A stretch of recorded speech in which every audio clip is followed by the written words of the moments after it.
Një ditë ndryshe e mbushur me buzëqeshje, emocione dhe ngjyra u përjetua në shërbimin e pediatrisë së Spitalit Rajonal të Vlorës, ku arti dhe kujdesi njerëzor u ndërthurën për t'u dhënë voglushve një moment të veçantë larg rutinës së trajtimeve mjekësore.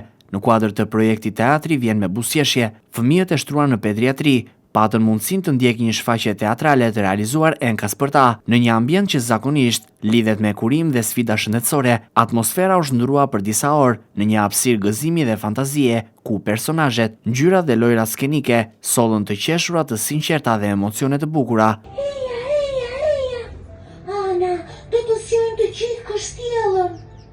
Qielli është sjuar, edhe unë jam sjuar, prandaj ne duhet të luajmë.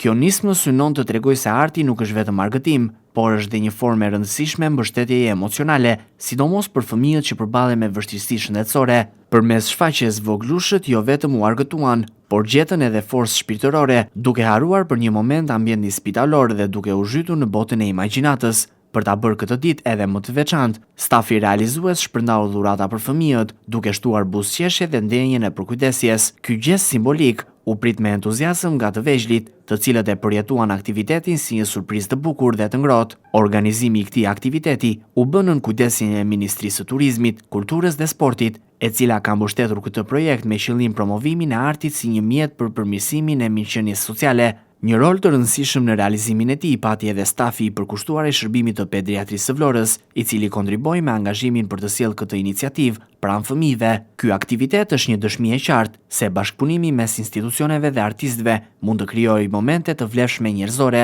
sidomos për ata që kanë më shumë nevojë për mbështetje dhe dashuri, sepse edhe në spital fëmijët duhet të buzëqeshin dhe kjo ditë e veçantë në pediatrinë e Vlorës e vërtetoi më së miri këtë.